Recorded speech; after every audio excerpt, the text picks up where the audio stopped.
Welcome back, everyone. It's Charlie. The Spider-Man Across the Spider-Verse people just revealed a new deleted scene with Tom Holland's MCU Spider-Man, so we'll break it all down. There were a lot of really cool ideas in deleted scenes that didn't make the final cut, so I'll focus more on the Tom Holland, Tobey Maguire, Andrew Garfield stuff and what their plans are for those characters in Beyond the Spider-Verse, because they do plan to cross over with those live-action characters more. If you're brand new to the channel, be sure to subscribe to get all the videos. There's a bunch of multiverse-related stuff, like Spider-Verse-related stuff happening through Loki Season 2 episodes. That'll all culminate in Avengers 5, Kang Dynasty, and Secret Wars. There's a lot of crossover they're building up to in the Spider-Verse movies. I do think everything they're doing in Spider-Man Across the Spider-Verse, Spider-Man Beyond the Spider-Verse will culminate in Secret Wars with the MCU when they get to that movie. Hey. It's rude to stare. Caught that one myself. I slipped. So do not be surprised when we see some of these characters show up in live action. But this new Tom Holland deleted scene was revealed in their art book they just released. Because the movie's animated, most of their deleted scenes either got cut in the animatic stage, like they didn't fully color them, or they started life as a cool idea or a test for something bigger later on. But because the movie took so long to make, it took about 4 years, that's why you might have watched a different version of the movie in theaters depending on where you live in theaters. There was a bunch of talk on Twitter, social media platforms about people seeing different cuts of the movie, different scenes, depending on which theater they saw the movie in. That's because they were still working on the movie right up to the North American release, which happened after some of the international releases. In the new Tom Holland MCU Spider-Man cameo scene, the most notable thing is that he's wearing his Far From Home suit, and he's super tiny compared to the other adult versions of Spider-Man. Now, Tom Holland in real life isn't that short. This is meant to just be another joke about him in the context of this movie being a high schooler like Miles Morales. They'll grow into their roles literally and figuratively. The reason why I think he's wearing his Far From Home suit is because the movie took so long to make, like 4+ years, when they were actually making this scene, figuring out Tom Holland's cameo scene and what it was going to be. It was long before Spider-Man Far From Home came out, and they didn't want to spoil his final suit from that movie. But it does confirm that he was recruited for the Spider Society by Spider-Man 2099, but the secret with that was pretty much that any version of Spider-Man from the multiverse, any universe, was offered membership except for Miles Morales. They went full no Homer's joke from The Simpsons Stonecutters episode, like a special club that everybody wanted to be part of, that only one version of Spider-Man was not allowed to join. I now call to order the first meeting of the Ancient Mystic Society of No Homers. Hey, fellas, can I join? Sorry, no homers. The whole reasoning behind that, though, is that he was meant to be the original anomaly to what they're calling the canon in the Web of Life and Destiny, like everything that is supposed to happen according to the sacred timeline, which is a big Loki Easter egg too, because a lot of what they were doing was basically what they did during Loki, just calling them different things. The Spider Society was acting a lot like the TVA, protecting the sacred timeline, except with a bunch of versions of Spider-Man. I'm not really expecting to see a bunch of Spider-Man related characters in Loki Season 2, but there might be a couple references to this. The whole idea in the movie is that the spider that bit Miles was originally from Earth 42, Miles' Earth, and brought to the Ultimate Universe by the Spot during their initial test of the Collider. It looks like what's going on in this scene is that it's when Miles has just been brought to the Spider Society by Spider-Gwen and Jessica Drew, and he's being taken to talk to Spider-Man 2099, and they're in the middle of giving him the tour, and he's just gawking at everyone like, oh my god, look at this, it's so crazy. It seems like MCU Tom Holland Spider-Man is talking to another version of Jessica Drew Spider-Woman just based on the way her costume, her hair sticks out there. I know there were a billion questions about this too. There are infinite versions of Spider-Man. There's like a billion different Spider-Man in this movie. The directors and the artists said that in a lot of cases that most of these variants are not specific named comic book versions, only a few of them are. Like most of them are just alternate versions of Peter Parker Spider-Man from the main comic book universe. There are a ton of versions of Jessica Drew's Spider-Woman, but most of them are not from the comics. I think there are meant to be over 70, though, that were named ones specific to the comics, like Bombastic Bagman, Mangaverse Spider-Man, Ultimate Spider-Man from that cartoon series. You get the idea. This one over here on the left side is an example of a comic book accurate version of Iron Spider Peter Parker. They actually had a version of that during Spider-Man Far From Home. They were going to do comic book accurate Iron Spider during that movie. Completely separate thing, though.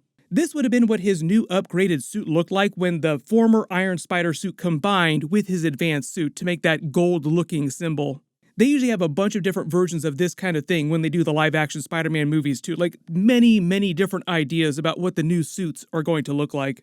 This Iron Spider looks like he's talking to another Jessica Drew variant wearing a suit that's based more on the classic Spider-Man 616 version. There's a Spider-Man 2099 variant of Spider-Rex that looks a little bit more like a Velociraptor. Spider-Rex in the comics is an actual T-Rex. The other super weird version of Spider-Man here, like there are a billion in this scene, but the weird version, like zoom in and enhance here, is the balloon-looking Spider-Man with the two eyes, like he's a version of Spider-Man who's a floating orb of some kind. Let me know if you think this is a specific reference to any comic book moments, or if he's just one of their original creations for the movie. Like, create the weirdest looking Spider-Man versions that you possibly think of. There are a ton of other Iron Spiders and 616 Peter Parker Spider-Man variants in the background here too. Way over on the left, you see Webslinger and Widow, or versions of them. They were a little bit different in the actual movie. The main reason why I think this got deleted, like why they didn't have this big Tom Holland cameo scene here, is because they weren't ready to have MCU Tom Holland Spider-Man meet a version of Miles Morales. Like, they actually want to do that at some point in the future, but they didn't want to figure it out now. So it's one of those situations where, like, everybody at the table has to agree. Like, Sony can't do anything that they want with the Spider-Man character. I think their contract with Marvel about the way they use Peter Parker Spider-Man, Tom Holland's character, is very specific about what each company can do on their own. So it's just easier to completely get rid of the scene. They did reference him, though, with that Doctor Strange Earth 19999 joke. Don't get me started on Doctor Strange and a little nerd back on Earth 1999. Who's Doctor Strange? Sounds like he maybe shouldn't practice medicine. Basically, everyone that knew that I was Spider-Man before should still know! Did it work? That was meant to be a reference to their two spells during Spider-Man No Way Home. One of the other big reasons why you didn't see larger cameo scenes, like physically larger cameo scenes from Tom Holland's Spider-Man, Andrew Garfield, or Tobey Maguire, is because most of the movie was Spider-Man 2099, the Spider-Force, going after Miles Morales, trying to trap him because they didn't want him to save his father. And I think most people will agree that Tobey Maguire's Spider-Man, Andrew Garfield, Tom Holland's Spider-Man would not be on board with that plan. So it's just easier to show them and not have cameo scenes and then do bigger cameo scenes with them during Spider-Man Beyond the Spider-Verse. Lord and Miller also said that they tried longer live-action scenes, like different live-action scenes, but it got a little too silly, so they pulled way back on that. So they're probably trying to find a better way to do that by the time they get to Beyond the Spider-Verse. But when we're talking about Tom Holland's MCU Spider-Man crossing over with Miles Morales for the first time, like them actually meeting each other, there is a canonical version of Miles Morales inside the MCU movies. There was a Spider-Man Homecoming deleted scene where the Prowler, Donald Glover, who also has a very big cameo scene in the movie in his Prowler costume, this was meant to be MCU Prowler in this scene. During Homecoming, he calls his nephew Miles Morales. Hate this dude, man. Yeah, sorry, Miles. I'm not gonna make it. Yeah, I'm just stuck. That scene was meant to take place before the events of Avengers Infinity War and the Snap, so at the time, a lot of people assumed that they just used the 5-year time jump and say Miles Morales did not get snapped, and that's how they explain him being so much older and closer to Tom Holland's age when they show him in live action. Tom Holland even talked about them doing crossovers with Miles Morales in his Spider-Man movies.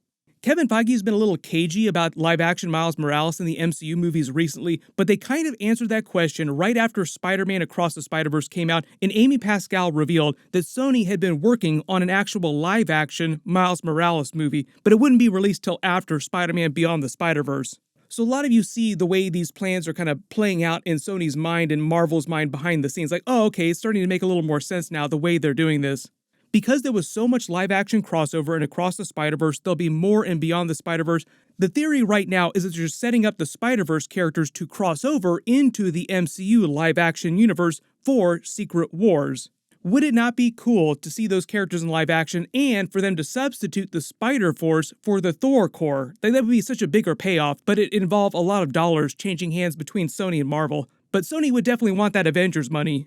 Then at some point after Secret Wars, they can do that live-action Miles Morales movie because Lord and Miller also said that there would be more Spider-Verse movies, but they would not follow Miles Morales anymore. Like, his story within the Spider-Verse movies would end with Beyond the Spider-Verse because they're going to be covering the future of his story in the live-action movies. Shameik Moore is the voice of Miles Morales in those Spider-Verse movies. People got a little crazy when he said he wanted to be the live-action version of the character. I think mostly because he's a little old and they want to do a younger version of the character so that he seems younger than Tom Holland's MCU Spider-Man.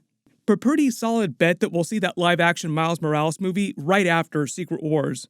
Maybe if we're lucky, we'll get some Easter eggs during Spider-Man 4 or Tom Holland's Spider-Man 5, but there's no way they're going to do Tom Holland's Spider-Man 5 before Secret Wars. Let me know in the comments, where do you want to see Miles Morales show up in live action first? There's a bunch of big stuff coming up next week. My Ahsoka Episode 4 video will post after they release it. Click here for that Spider-Man Beyond the Spider-Verse teaser trailer video, and click here for my Ahsoka Episode 4 trailer video. Thank you so much for watching. Everyone stay safe, and I'll see you guys in the next one.